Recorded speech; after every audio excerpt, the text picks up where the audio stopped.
those bloggers who blog about what not to wear over 50. Ugh.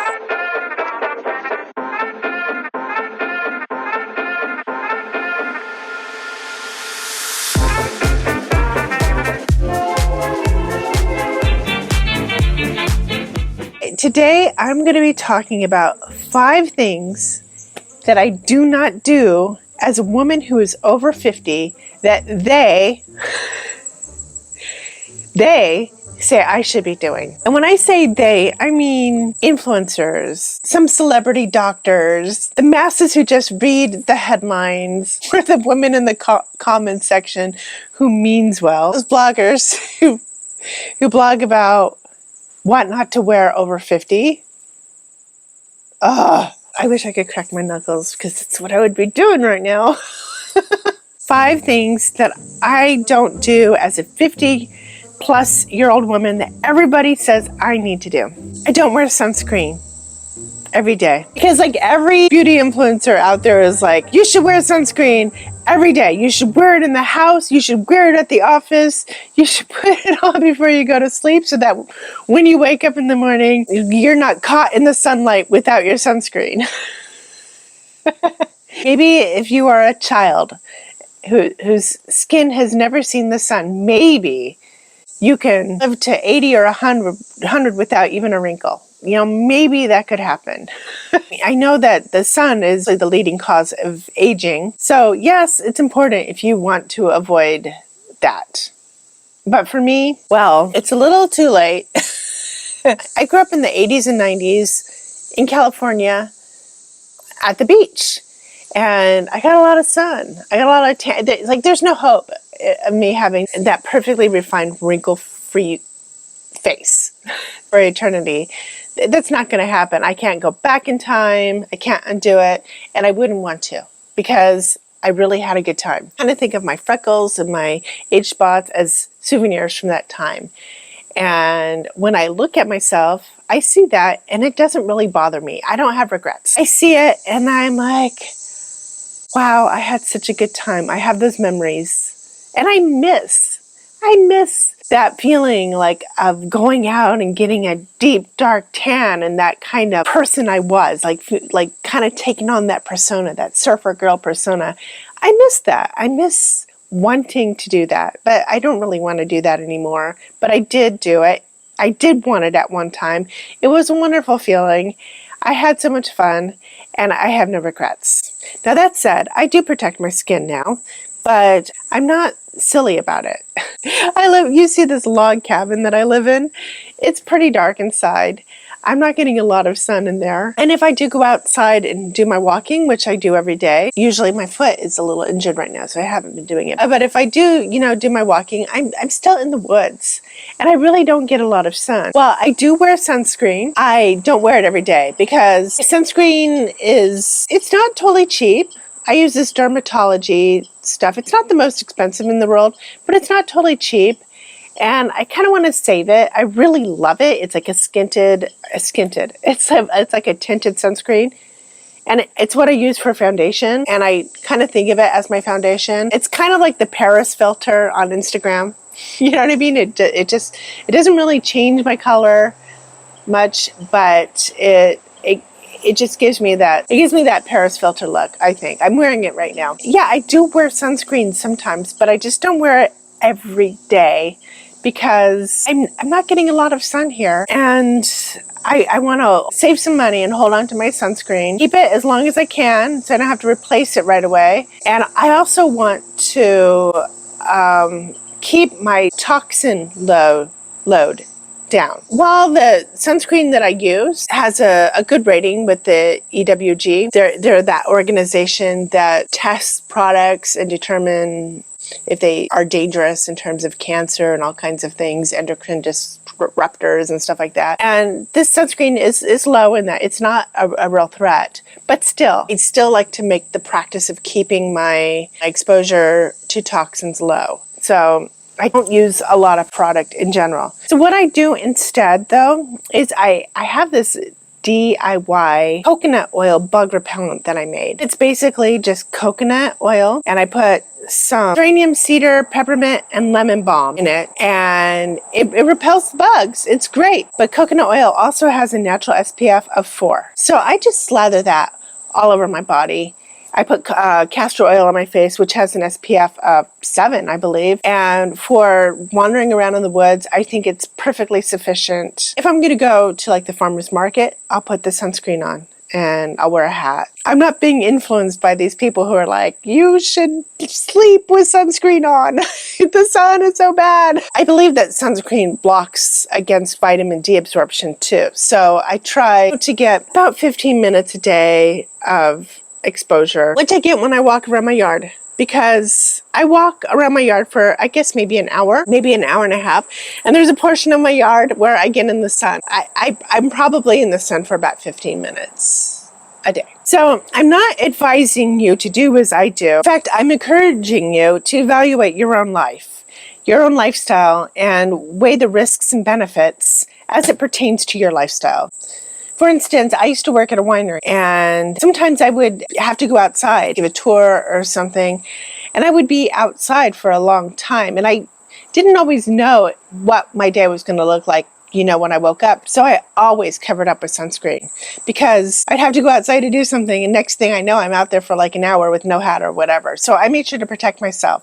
It just depends on your lifestyle. I just don't want like marketing scare tactics to cause you to spend all your money because that money is freedom. That money is the business that you wanted to do, the book that you wanted to write, the traveling that you want to do. Maybe it's just retirement so you could just spend more time with your loved ones. That money can serve so much more. And number 2 on the list, things that I don't do over 50 that they say I should do. I don't choose my style with the sole purpose of retaining relevancy. You watch a lot of style bloggers, and they are always talking about like what not to wear over 50 so that you stay relevant. What the sorry. It's a big what the we are relevant. We are relevant. We don't need to advertise our relevancy. So many of us are so empowered by the fact that we are postmenopausal, that we are no longer serving the biological imperative to mate and raise children, that we actually can focus on ourselves. We can focus on our own desires. We can focus on the things that we believe we can do to make the world a better place. Having us be so concerned about relevancy, based on what metric too? Usually it's based on, what younger generations are doing. Like, do what the younger generations are doing. But don't do it too much, lest you seem desperate trying to seem, younger. It's just crazy. And you see millennials, or I don't know if millennials are actually doing this, but you see it on social media, where they make it seem like the millennials are always worried about what Gen Z is wearing. I don't know why we worry about what younger generations are wearing or what they think of us. We are supposed to be the elders, right? We are supposed to be mentoring them. Also, we have a cultural connection with our generation. Like those who grew up as Gen Xers, that is our culture. And I don't understand why we wouldn't continue at least some of it throughout our whole entire life. Chuck it in order to dress like a culture that isn't even our culture. Like there's not even like a reason behind it, except for we're trying to copy a younger generation, but there's no existential reason for the way that we're dressing like them. So like for Gen X, the Gen X style, like the slacker style with the flannels and stuff, there was a reason why we wanted to dress that way. It was a rebellion, against what was happening in the 80s. We were aligning with kind of a blue collar thing. We were breaking away from the capitalistic mindset. There was a reason why we dressed that way. And there's a reason why Gen Z dresses the way they dress, and it is very relevant to them. I don't know what happened, but my camera said that my battery was overheating. And so it just stopped. So I switched to my phone for a little bit. I don't know what's up with that. I don't think it's really all that hot outside, but at the same time, sometimes I could be oblivious to things like that. We're just going to go for a walk around my yard, and I'm going to continue to chat a little bit. Yeah, so I don't understand why we look to younger generations to figure out what we're going to wear. That just seems really silly to me. And it also disconnects us from our generation, which kind of, in a way, disconnects us from our power. It disconnects us from continuing the conversation of our generation. It's a kind of ageism. And I don't really like it. And the other thing is, it should be, again, connected to our heart's desire. We should know what we like, what we want. We should, like a lot of times you see style bloggers and they will lament the fact that something's going out of style. And they say, oh, well, now we can't wear it anymore. Yeah, wear it. Keep wearing it. Another thing that I don't do, and this is very controversial. Now, also, this is not me telling you what you should do. I'm very specifically not telling you what you should do. I'm very, very specifically telling you to know yourself and do what is best for you. I don't do HRT. I don't do any hormone replacement therapy. And like I said, this is very personal because there's pros and cons. There are risks in doing HRT, but there's also risks, for not doing it. I've assessed those risks, for me, like some of the risks for being on HRT is cardiovascular. Like if you don't take HRT, you are more prone to cardiovascular issues.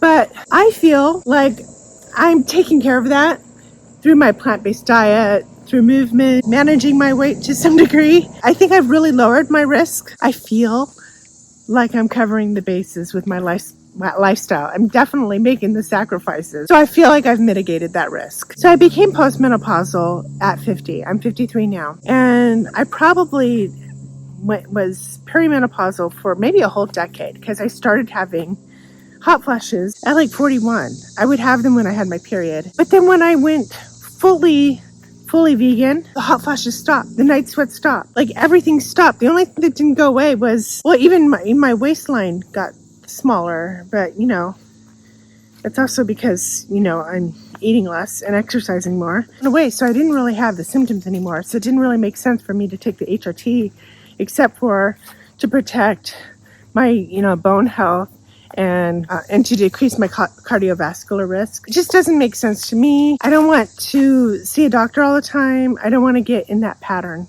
too. So what is the next on the list? Maybe my battery is working.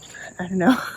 For this year, I have been mostly whole foods, plant-based, not just eating a lot of tofu and soy products and flaxseed and stuff. And all of these have like phytoestrogens, which I think are helping me with my menopausal symptoms. Because I do notice that if I do start getting a little bit like some heat flashes, it's a sign that I need to eat more tofu.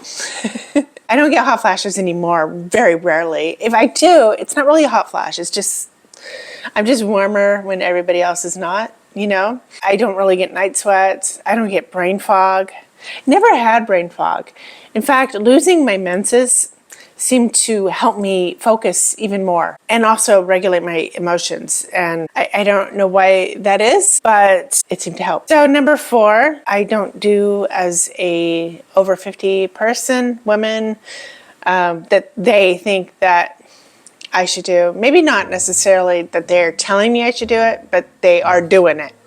And that is, I don't expect to have health issues as I get older. There are a lot of influencers out there who are talking about all the bad crap that's going to happen. And sometimes I feel that that might create a self-fulfilled prophecy. So I'm very careful with that. And so far it's kind of been working for me. Now, like some might say, oh, that's because you're lucky or whatever. Maybe that's the case. It's like a trend not so long ago called lucky girl syndrome. And it was like it was a mindset thing where you told yourself that you were just, you had the lucky girl syndrome, that you were just lucky. Well, I guess I have lucky girl syndrome and I'm okay with that. Okay, number 5. That's 10. 5. I don't feel the need to spend a ton of money on luxury skincare products or makeup or designer fashion just because I'm older. Because I'm older, I guess I'm supposed to, have more money to spend. Therefore, I could afford the Chanel bag or the La Mer face cream, like these status things, like $300 for a jar of skin cream. Even if it works, it's not going to get me much. I'm already over 50. I can't compete with the 18-year-olds. It's not really going to get me much. In fact, what it's going to do is it's going to get me to look in the mirror all the time to see if my wrinkles are going away and if that $300 is actually working. And the more I look in the mirror, the more I'm going to obsess about it, and the more I'm going to think about my declining looks. Perhaps I'm going to be thinking about it and it's going to bother me more. I'm going to care more about it. So I'd rather just not care at all. I have some products that I really like, tried and true. I've been using them for a year. One of them is a little pricey, but I just love it. Again, it's a dermatology thing. The reason why I like it is because it's a great occlusive. Like Vaseline is an occlusive. It holds everything in. It holds some moisture in, and whatever serums you have, it just keeps it in. And this one is just such a good occlusive. I don't know any other, skincare that's like it. It also lasts me months and months and months. So I do spend a little bit of money on that just to get that, because I've tried lots of things and there's just nothing like this that does, where I put it on my face and it's still there in the morning and my face feels dewy. So I really like that. But other than that, I make my own DIY vitamin C serum and I use castor oil. Yes, I'm on the castor oil train, but it is truly a pretty remarkable product just for the moisture alone, and it's inexpensive. I don't do any cosmetic procedures, no Botox. I mean, if that is your thing, more power to you. As a person who's trying to be intentional about things and who has identified what they want to do in their life, which is basically make videos and write and, not be anybody's bitch, because they're an obstacle in front of my goals. But maybe you are a beauty influencer and, maybe that Botox or the Juvederm or whatever it is, that facelift, is a ticket for you doing what you want to do. That's fine. That's the whole point of this conversation, is to kind of determine what it is that you need to do and silence, the noise of others, including me. If I'm creating, irrelevant noise for you, then maybe you don't need to be listening to me. I hope you do. But that's it. It's not, by no means is this not a comprehensive list of all the things that I don't do that they tell me that I should do. Maybe I'll do another video, a sequel to this. Anyway, if you do want to know what I actually use in my skincare, I'll leave a link to my Amazon store down below in the description box. There's just a few things there, but you can check it out. It's all very inexpensive, mostly inexpensive, except for that dermatology skin barrier night mask, I think that's called. That's the only one that, I don't know, it's in the 40 range. That's pretty pricey, but it does last me a couple months, so it's not too terrible. Just go check it out. You know how it's you just like to see inside other people's houses. You could just kind of see inside my consumer habits. If you did enjoy this video, please give it a like. Let YouTube know that people like you like this video, so maybe YouTube will send it to other people like you and we can create a fun little community here, which is my dream. absolute dream. But until then, we'll see you in the next video.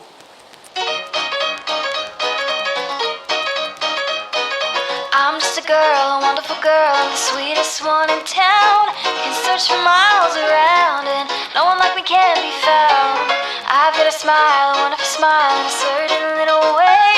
Every time the boys get near me, they look at me and say, red hot mama, you're the one we need. Red hot mama, some charmer, yes indeed. They say that I should be in the follies, hot tamales. Say that I got a pair of eyes just like old Sven.